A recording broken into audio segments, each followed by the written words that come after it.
Ladies and gentlemen, boys and girls, geeks of all ages, welcome to the pre-show at Geek Smack at Geekazine over at Geekazine.com. My name is Jeffrey Powers. Thanks a lot for coming to the show. I want to hear this for a quick second, so you'll hear a small echo. How you doing? I'm fine. How are you? I'm fine. I'm in a cavern. No, I'm not in a cavern. This is weird. Anyway, my name is Jeffrey Powers. You are at the pre-show, which is only found at youtube.com/Geekazine. Think magazine, put in a geek, youtube.com before it. Boom, you got it, and you're there, and you're happy, and you get to see a whole bunch of videos and a lot of cool shows. A lot of people doing a lot of YouTube videos nowadays, which is great because, I remember 2004 was like, getting hit in the jubblies. Oh, all the time. Oh, yeah. I got to check a camera here really quick. Hold on a second. Because I didn't position this camera. There we go. That looks a little bit better, even the lighting. We've got a shadow. Casting shadows on the wall. And a little bit of jiggling. Get jiggling with it, I guess. So, hey everybody, Jeffrey Powers here. Welcome to the show, the pre-show over on YouTube, where I get everything ready. And I talk about what's been going on over at Geekazine.com and a whole bunch more. Hey, I was in the newspaper the other day. I showed this on This Week in Google Glass. I was down here. I got to talk about Google Glass. Although they didn't put my picture in the paper, they put it on the inside page 10. But that's okay.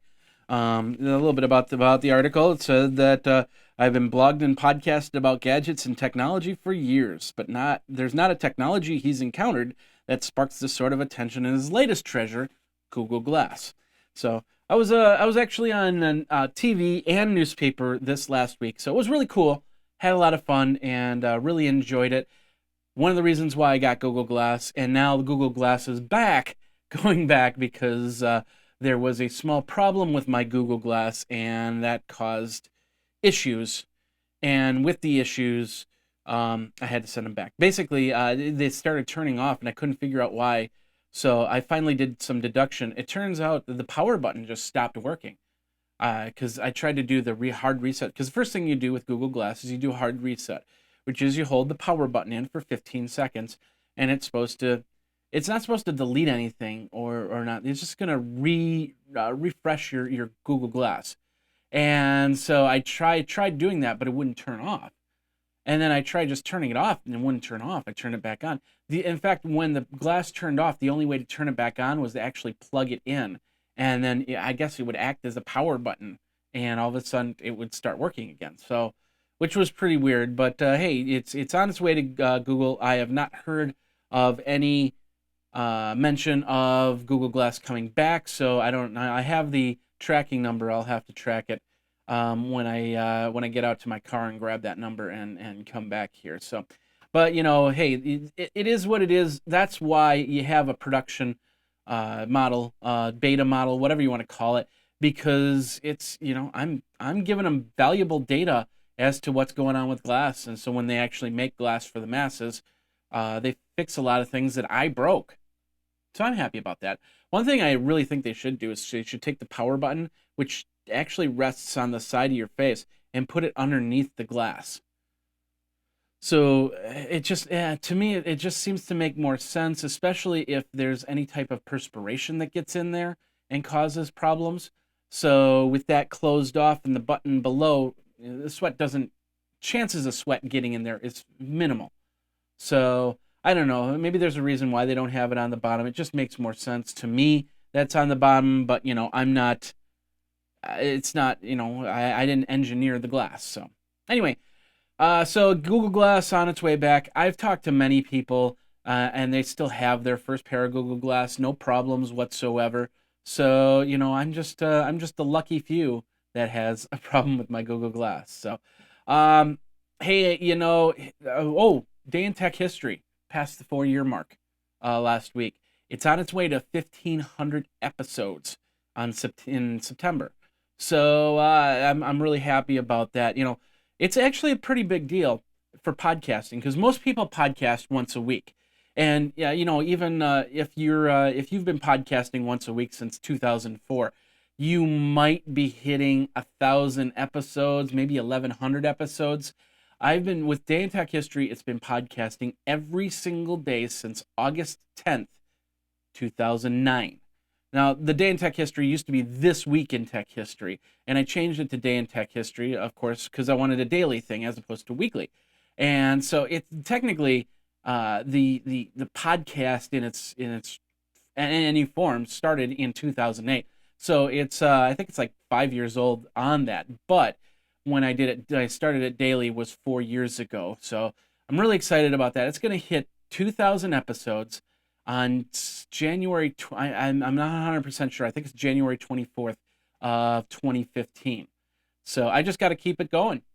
And of course, any donations, I'm running a donation campaign because we don't have a major sponsor on there yet. So if you'd like to send donations that way, the donation PayPal is geekazine@gmail.com. So, all right. Anything else? It's been kind of a slower week. I've been banging out videos from my trip to Anaheim. Of course, you saw those, the HP videos, and then of course the hotel walkthrough. That's over at youtube.com/geekazine. In fact, I can show you that right now. We'll go like this, and we'll go to Video Manager, and you can see my my YouTube page. We got about 715 videos. Just put up Twig number 11 up there. The hotel walkthrough of the Disneyland Hotel, and of course iPad 365, Geek Smack, last week's Geek Smack, and a whole bunch of other stuff. So got a lot of shows over at Geekazine and Geek Smack. So go over there and to youtube.com/Geekazine, and of course subscribe. And subscribing will give you the peace of mind that you're helping me out. And I thank you very much for watching the videos, because the bump on people watching the videos has been pretty cool. And of course, subscribers have been increasing. I'm really happy about where I am. Could use some more subscribers. Always could do that. So tell your friends, tell your friends' friends, tell your friends' dog that this is what happens. I do this recording every single Tuesday that I'm in town at about 2 p.m. Eastern time. So you can come back here. It's right at, might be before some people's lunches. It might be right after some people's lunches. And so we'll just have a fun time. Of course, this first part you only get to see on YouTube. And I talk about what's going on. When I get into the show, that's what you'll see on Geekazine. You won't see this pre-show. And you won't see the vlog. You won't see me holding up the paper saying, hey, I'm still alive because here's today's paper. Well, actually, yesterday's paper. Well, actually, if you're watching it Wednesday, it's 2 days ago. So I suppose that doesn't really matter anymore.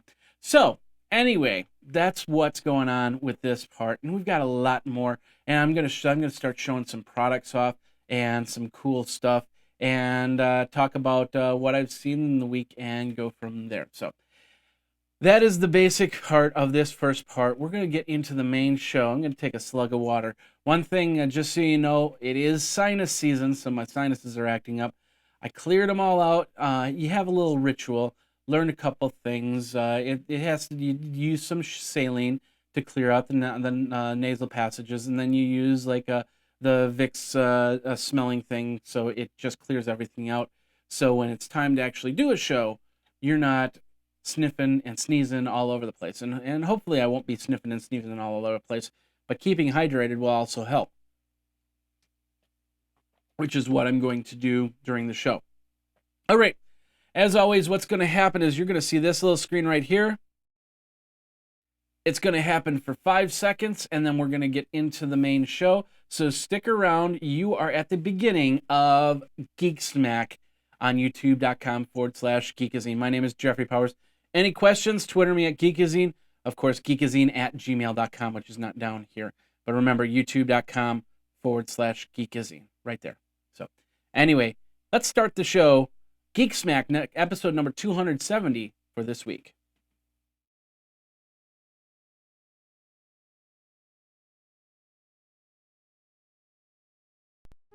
This is Tech Podcast Network. If it's tech, it's here. Ladies and gentlemen, boys and girls, geeks of all ages, that's a shaky camera, so I'm going to leave my hands off the table here. I'm going to do jazz hands while I do this. This is Jeffrey Powers. You are on episode number 270 of Geek Smack, the show where we smack the geek out of you with jazz hands, cha-cha-cha, or as we call them, moose jazz hands. These are fun, too. We've got a great show for you today. We're going to get rid of we're going to get rid of the moose jazz hands. We're going to be talking about Blackberry. We're going to talk about Windows 8.1. We're going to talk about the Apple event. We're going to talk about how an AOL boss got fired. We're going to talk about an LG stunt where people were shooting guns. What's up with that? But then, of course, we're going to talk about Blackberry. And Blackberry, it was on top of the world and then just kind of fell down to the bottom. And people are wondering why. And we're going to talk about that, look into it a little bit deeper. This is episode number 270 of Geek Smack. Jeffrey Powers, where we smack the geek out of you. Brought to you by our friends over at Wirecast. Brought to you by The Day in Tech History, which is 4 years old now. And then, of course, GoDaddy, where you can use Wowazine to get some great deals. So let's get started with this week's Geek Smack.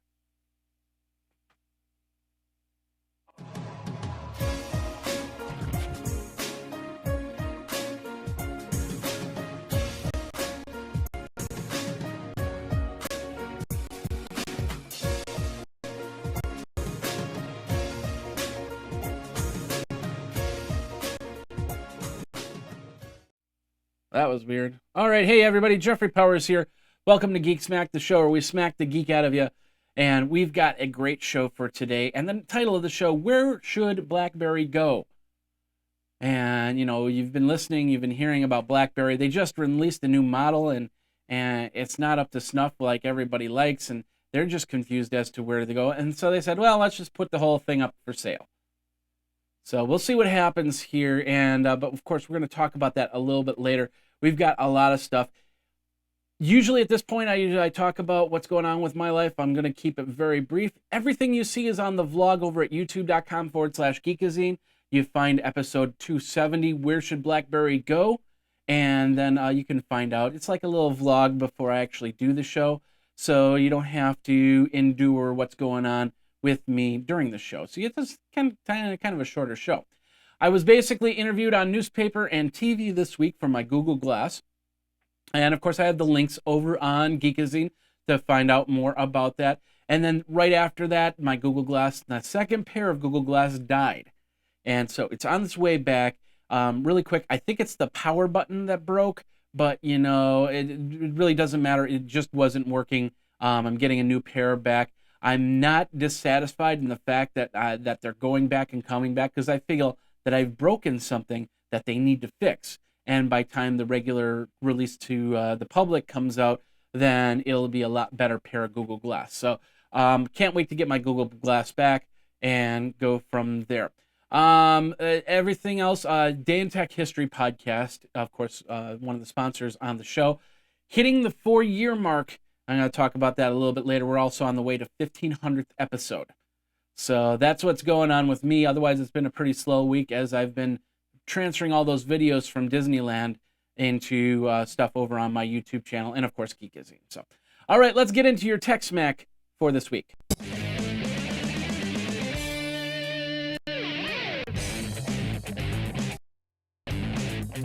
All right, and this week is brought to you by our friends over at GoDaddy.com. Domain names, SSL certificates, hosting, lots of great hosting options. With Geekazine, I set down a hosting option for the next 3 years. So, and I don't have to worry about paying for hosting until 2015. I locked in my rates.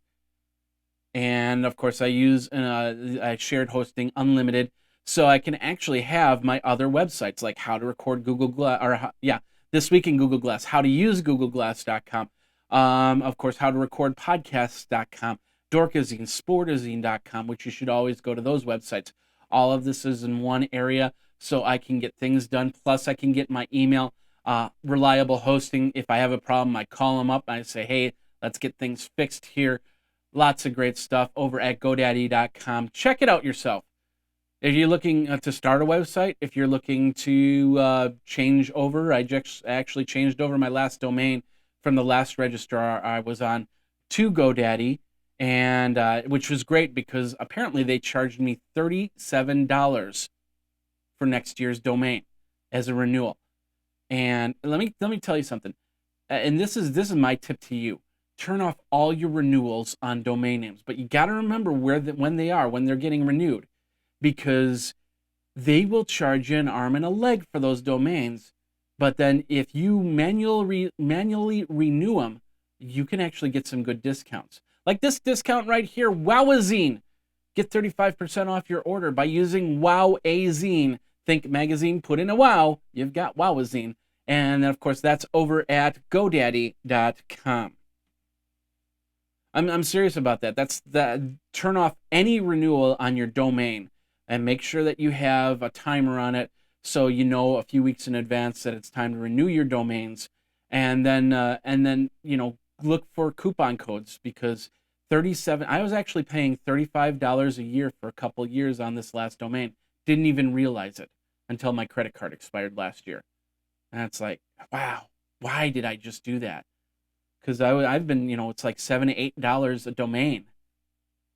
And, I won't talk about the other registrar, but I will tell you that this registrar was one of the first to register domain names out to the public past ICANN.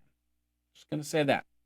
Anyway, let's move on. Let's get into your tech news, because you want to hear about that. You don't want to hear about my ramblings about my Windows Phone ick, about my domain names and registrars, and how Network Solutions is paying the did I just say that out loud? Oh, well, $37 for my domains. Anyway, let's just move on from here. We're going to go over to the telegraph.co.uk. We're going to talk about Windows 8.1. It's set for October, a general release. Of course, a lot of people are pretty excited about this, interested about this, because it brings back the start button. It kind of settles down Windows 8. I had a very interesting conversation with a couple people on Windows 8, and they made a very good point. They said there was nothing new that Windows 8 really brought except that Metro screen, or whatever they're calling it nowadays. And I sat there and I thought to them, I agree with you. Everything was discombobulated. Things were in different places, and I had to figure out where those were. And then, I went in. At the end of the day, it's just Windows 7 with Metro in front of it. So Windows 8.1 is going to have some other releases. It's expected sometime in October. TheVerge.com is the one that broke the news. Of course, like I said, we have this over at the telegraph.co.uk. I wouldn't be surprised if they had an event right before that, maybe even talking about new Surface, the Surface Plus, which I believe is the next version of Microsoft's Surface tablets. So if you want to check out more on that, like I said, the telegraph.co.uk. All right, let's move on from there. Let's go over to venturebeat.com. Facebook has acquired a speech recognition translation company, so they can start to translate and recognize people's voices. So with your smartphone, you have all these. You have the little microphone on the side. So instead of typing it in, you can actually do speech to text, which I do have to admit is pretty darn awesome. Because if I'm in the car, and I want to get moving, I stop over I pull over to the curb to find a website or find something, or respond to somebody's text message. I can just do it via voice, and yeah, it's not always perfect, but if you get the point across, and if you make a mistake, you say, oh, it was just text to speech, or speech to text, excuse me, and go from there. So. But anyway, Facebook has acquired this company. It's called Mobile Technologies. It's a 12-year-old startup that focuses on speech-to-speech translation.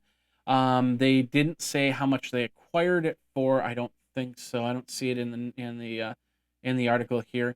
But if you want to check out more on that and find out what they're planning with it, go over to venturebeat.com and you can check it out from there. All right, next up. Let's just load up a couple more here. The next up is over at news.geekazine.com. The new iPhone event is announced for September 10th. And let me show you here.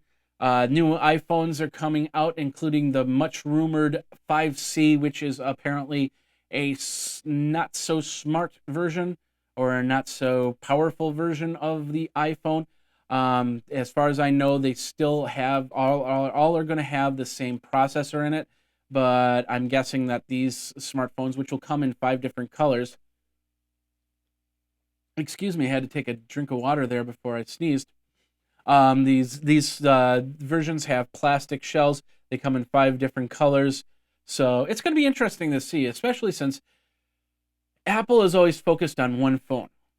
And you think about it, the economics of producing one phone, especially a very popular phone, is very easy. You put out one phone, you either have it, and they either had it in black or they had it in white. So you had two options, which means that they had to figure out how many models of black iPhone and how many models of white iPhone they could do. Now, of course, you had 16 gigabyte, 32 gigabyte, 64 gigabyte.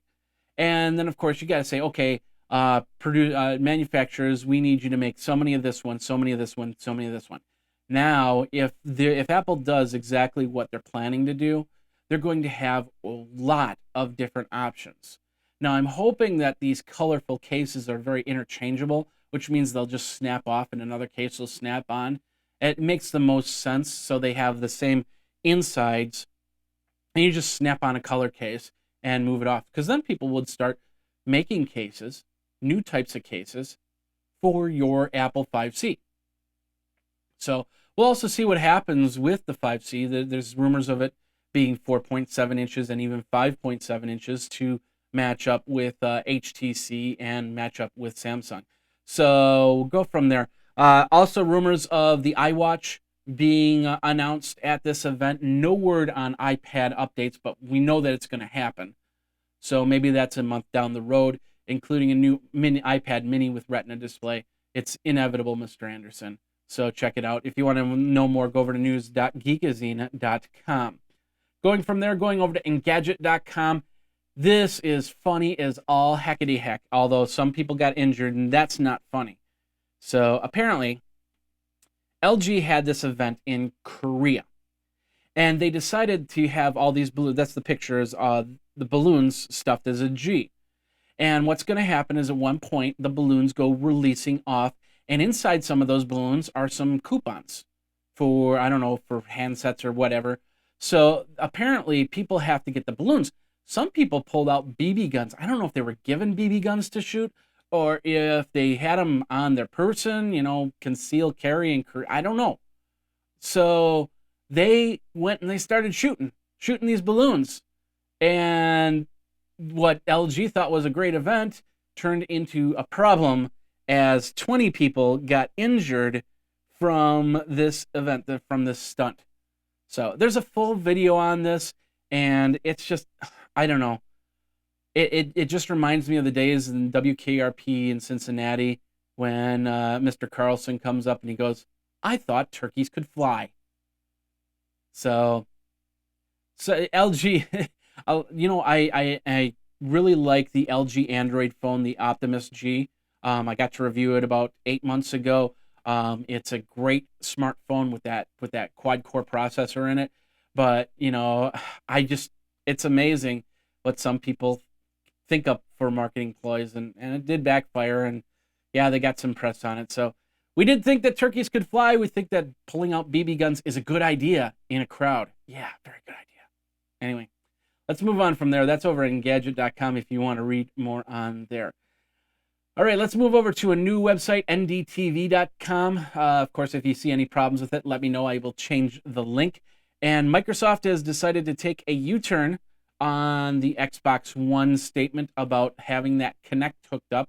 So if you have your Xbox One in the bedroom as opposed to living room, now Microsoft says that you don't need to have the Kinect linked up to your Xbox One unless you want it. Unless you want people watching you sleep or something like that. I don't know if some private eyes are watching you or something like that.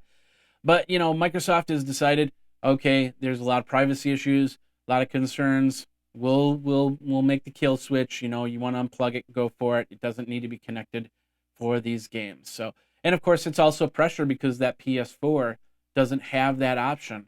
You don't need to do that, and a lot of people are really excited about PS4 more than they are about Xbox One. 4 over 1.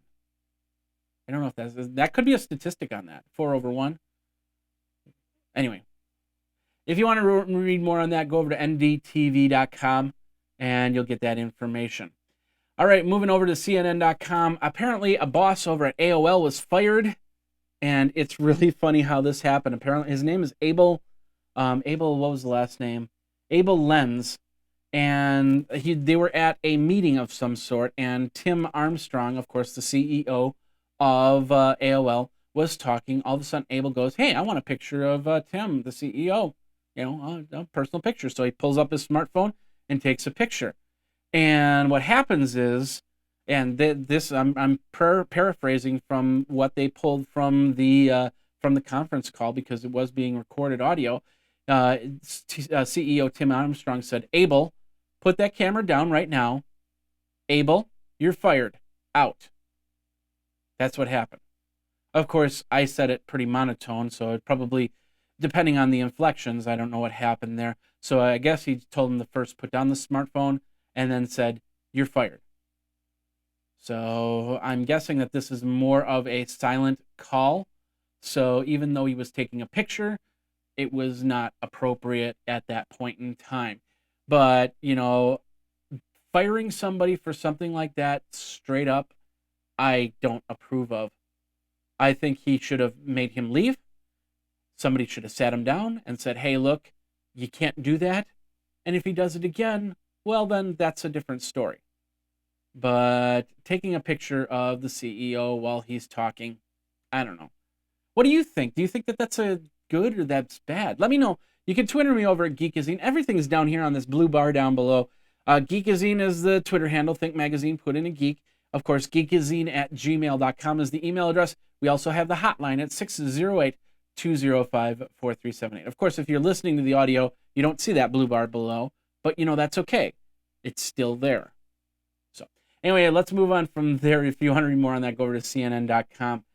Elon Musk has set his sights on something new, kind of, but not new, but new. He has decided to show off a thing called Hyperloop. Now, California is thinking of high-speed rail to connect between the different cities up to 1,100 miles. So high-speed rail would make the most sense. Elon Musk has decided, well, here, let me show you my idea. It's called the Hyperloop. And this is it right here. It's a high-speed rail concept. It looks very interesting, and he talks about how it's safe, how it's fast, how it's lower cost, immune to weather, resistant to earthquakes, which is pretty interesting to see. But it looks like the train kind of wraps around the track, which is very interesting. So if there's a crack or a break in the track, that could cause some problems. But high-speed rail has been around. They use it in Japan. So it makes sense to have it in California. I don't know anything about the initiative for high-speed rail in California, how far that's going, but that's Elon Musk's option for high-speed rail. So if you want to read more on that, we got directly to spacex.com/Hyperloop. Of course, all the links will be in the show notes over at Geekazine.com. All right, that does it for the first part of this show. We will get back into the second part, and then we're going to talk about Blackberry and what they're going to. Are they going in the right direction? Do they need to move to a different direction, or do they need to sell their company? We're going to do that, but first of all, we're going to get you some Geek Smack. We'll be right back. This is Geek Smack. My name is Jeffrey Powers.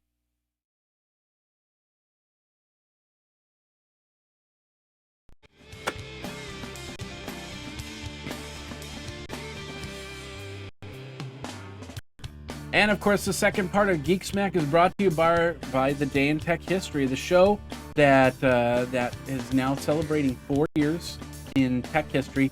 Daily show, never a day without a new podcast. 365 days a year for 4 years, and we're coming up to 1,500th episode. I don't know of any other podcast that can say that they're on 1,500th episode. I might be wrong. Don't get me wrong. But, I've gone, Geekazine, it's like 270 episodes of Geek Smack. We're on 245 episodes of iPad 365. I had 5 tech things you should know about. I have Day in Tech History, which is at 1,500. All the videos that I've done at different events and stuff like that for the special media feed. I've done a lot of podcasts. Geekazine Quickcast, I think it was like 170 episodes. So this is an interesting feat to go 365 days a year, because at times I'm going, oh my goodness, I need to put out an episode for tonight, and I stop what I'm doing, and then I come into this room and put it out. So it's been a very daunting task at times. It's gotten a lot easier from the first year. Once you record the initial 365, it does get a little bit easier, but not, there's still a lot of hurdles to go over and sponsors to put in and updates to make and all that other good stuff. So check it out over at www.dayintechhistory.com. All right, ladies and gentlemen, boys and girls, geeks of all ages, let's get back into your show here. We're going to start with the new section. It's called, Geekedia of the Week.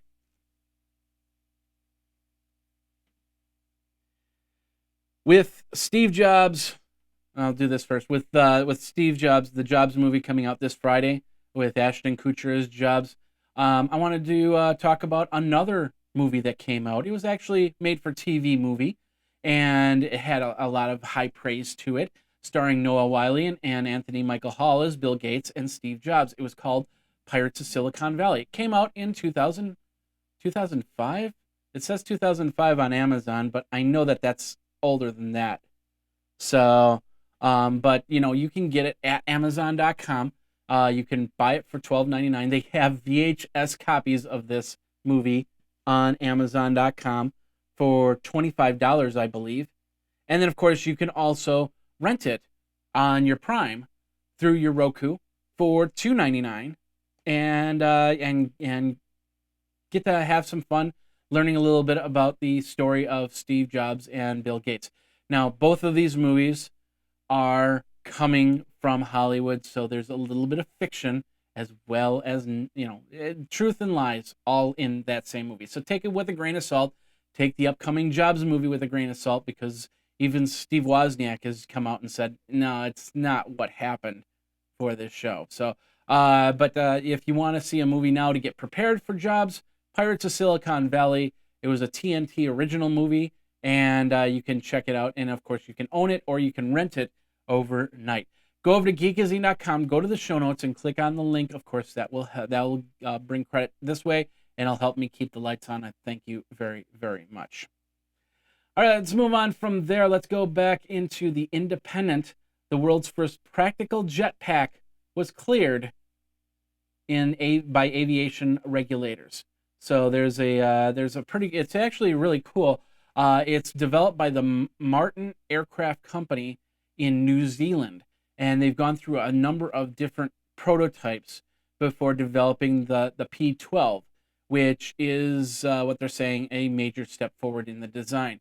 It has it's jet propelled, and it's also got it's got the chopper blades on the back, and they did have a picture on here, and I don't know what happened to that. Let me see if I can reload the page. But the bottom line is that they've got a new. It's been approved, so they're going to be testing it out and using for whatever practicality that they come up with.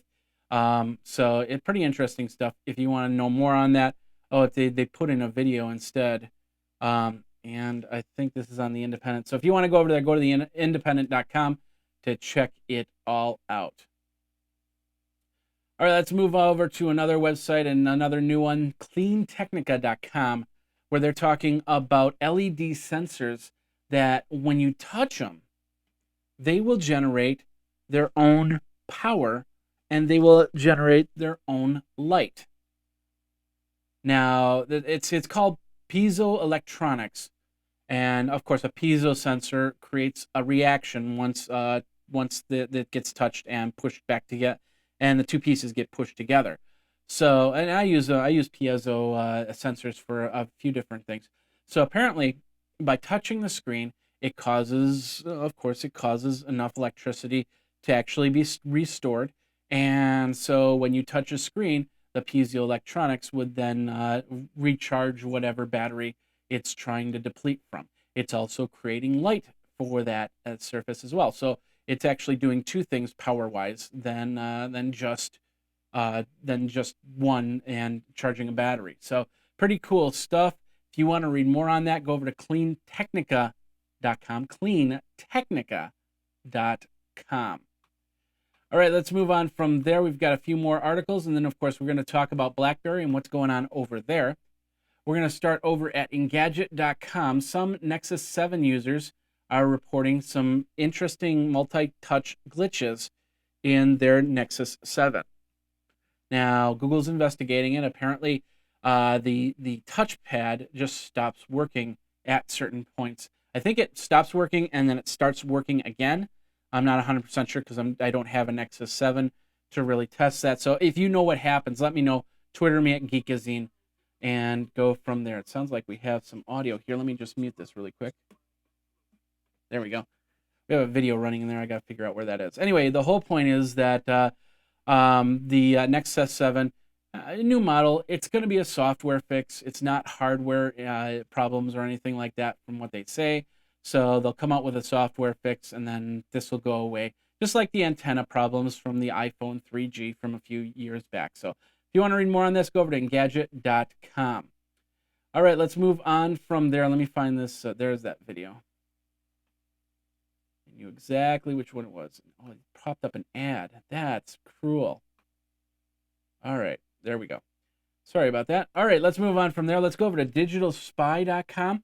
Mozilla's going to be selling their Firefox OS phone, the ZTE. It's now on eBay. So they announced selling their OS-powered ZTE open smartphone via eBay. It'll arrive on the auction website unlocked, allowing the customer to sign up with whatever carrier of his choice. Which means that you'll be able to buy it on eBay and then turn around and sell it for twice the price back on eBay. No, really, I have a feeling that's what's going to happen. You think I'm kidding on this, but everybody's going to buy this ZTE and then they're going to turn around, whatever the initial price, $299, $399, and then they're going to turn around and they're going to sell it for 2-3 times the price. It says, the price tag is only going to be 39 pounds, which comes out to about $70 in the United States.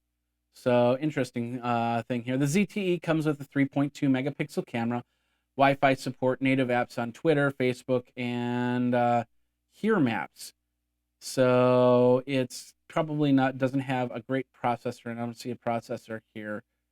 Oh yeah, here it is, powered by a 1 gigahertz single core processor. So it's not going to be the best smartphone out there. But if you need a smartphone just to make phone calls or text messages, perfect. So if you want to check out more on this, go over to digitalspy.com. Well, Sony's actually doing something a little bit different to the smartphone cameras, and I'm not exactly sure how this is going to work. But there's these leaked press photos of Sony's new upcoming 20 megapixel camera lens attachment for iPhone and Android. And I think it's a Bluetooth connection. At first I thought it went over the actual camera lens, but it doesn't. It's like a camera for the camera. And it's got a 20 megapixel sensor in it. And it's got, as you can see, it's an optical zoom as opposed to a digital zoom. And there's a couple extra buttons there. And I think you can see the shutter button right there. But with that leaked figure, it's actually pretty interesting. So do you really need to have the camera attached to the phone, or you just sit there and take pictures like that? So it's an attachment. And so I'm guessing, like I said, it's either going to be Wi-Fi or Bluetooth connected to your Android or iOS device. And then once you take the picture, it'll probably transfer it over to the phone. You'll probably even have an app that you can set focus or zoom in, zoom out, and go from there. So you don't have to touch the lens. You just have to hold on to the smartphone. Another question I have is how heavy is it? Will it push things forward? Will it be awkward to take a picture on it? Does it sit on the smartphone pretty well? But these are the only shots we have, the press photos. So if you want to check out more on that, go over to 9to5mac.com. 9to5mac.com. All right, moving from there, this is the one where that video was playing. Robotic bees are taking flight. Researchers have, and this is over at time.com, they've come up with robotic bees because apparently we've had a bee problem where bees have been dying, And if they become extinct, that will cause some problems in our ecological system, ecosystem, whatever you call it, ecosystem. That's what I'll call it. So they created robotic bees. And the whole idea of the robotic bees is to do the exact same thing as a bee would do, collect pollen, turn it into something. And so, so the flowers we don't have over pollen counts or anything like that, to the point where that could cause us harm as human beings. So a lot of people are saying that these bees could also be turned into something more than just pollen collectors. They could become soldiers in warfare. So you could go many different ways on that. Could be surveillance, could be whatever. But right now they're collecting pollen. That's the most important thing, because I have allergies. In fact, I'm surprised that my nose hasn't gone completely haywire right now. But I have allergies, and I'm glad that somebody is dealing with that now. So if you want to check it out more, go over to time.com. All right, and that does bring us to the end of part 2, the Geek Smack section. We're going to talk about Blackberry next. Blackberry's been around for a long time, and it's time for them. Is it time for them to go, or is it time for them to rethink what they're doing? We're going to do that, and we're going to do that next. You're watching Geek Smack over at Geekazine.com. If you have any questions, you can Twitter me at Geekazine. Of course, Geekazine@gmail.com, and the hotline is 608-205-4378. We'll be right back. With over 700 channels to choose from, the Roku should be part of your entertainment center, and the price is great. You got channels from Amazon to Netflix to Hulu Plus, and of course you can add to your pay channels like HBO Go. You also have Disney for the kids. You have tons of ways to entertain people. Not only movies, but you can also have great games, such as Pac-Man, such as Galaga, and of course, Angry Birds. And that's all through the Roku entertainment system. Now let me show you one channel that's in particular near and dear to my heart, and that's over here, the techpodcast.com channel. If you go to the podcast.com channel, you go into the video, and you go to tech news, you will find not only iPad 365, but Geekazine's social media feed, and then of course the show Geek Smack, all on your Roku right there. So check it out. Prices start at $50 to no more than $100 for all this great entertainment. Do that by going over to geekazine.com/Roku.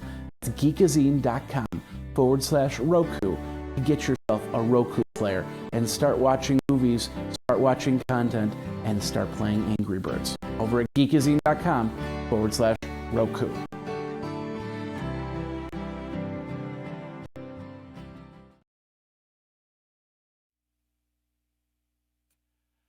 I remember when Blackberry started taking over the smartphone market. Anyone that had a PDA in the early 2000s wanted a Blackberry. The phone was a burden for any IT administrator because the OS didn't talk too well with internal IT infrastructure, and people would always email from their Blackberry email instead of the company email, which always caused some problems. Of course, when the iPhone came into the game, Blackberry held its ground for a while, but eventually was finding themselves at the losing end of the phone market, like the PDAs before them. BlackBerry has been struggling. Their newest model, the BlackBerry 9720, which was just debuted yesterday with an older operating system installed, just to keep people interested. So what do you do when your market share is 50% in 2007, now 20% in 2013 or less? What do you do after the people abandon you? Do the people come back? Well, Nokia has shown that this could actually, you can actually bring people back, even if you're not the dominant system or you're not the dominant phone in the market. Nokia is the top worldwide phone, but not the top smartphone. When times started to change, Nokia made a hard decision to dump their Symbian OS and switch to another, in this case, Windows 8, and be exclusive to it. While they're not beating Apple by any means, they have a stable phone, and they're reaching with new features like a 41 megapixel camera. Now, BlackBerry needs to look into this direction. Android is an open source system, so why not take that and merge with the BlackBerry software people know and love?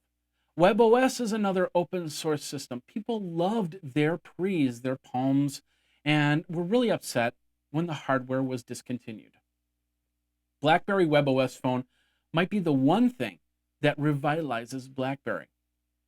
The easy thing to do is sell. Most likely, and of course they said, we're up for sale now. Most likely it would then get picked apart and Blackberry would basically be no more. Their patents would go to Google or go to Apple or go to some other smartphone maker. But the better thing to do was to give those Blackberry fans something that gets them looking back at the device, especially those devices with the tactile touchpad keyboards that they loved so much. I didn't understand it, but there were people that just loved that little ball joystick and the tactile feel of the QWERTY keyboard in the front, especially in the business community. I never understood why the business community loved this so much, but they did, and they want more, and they want to keep coming back for more and more. And the best part about BlackBerry is if they're in corporate America, they're going to stick around, because that's what happens in corporate America. Is everybody's going to want a BlackBerry, and they'll have a niche. I don't know. What do you think with BlackBerry? I remember the days how difficult half the time it was to actually control a BlackBerry or support a BlackBerry, simply because of how the operating system ran. So it'd be interesting to see what would happen is if they decided to put it into a new direction and make something different than what they're doing right now, because it's not working right now.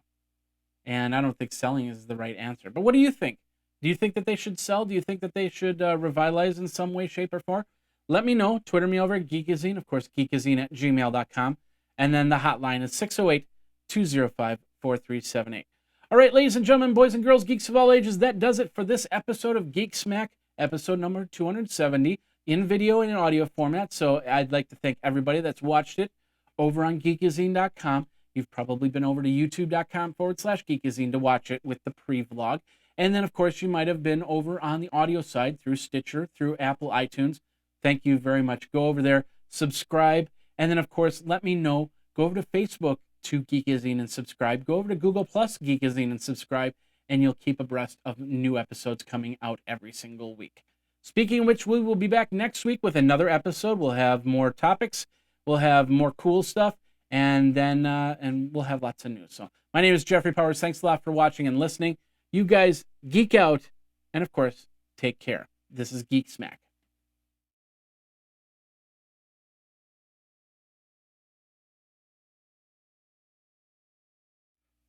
And of course, that's the episode.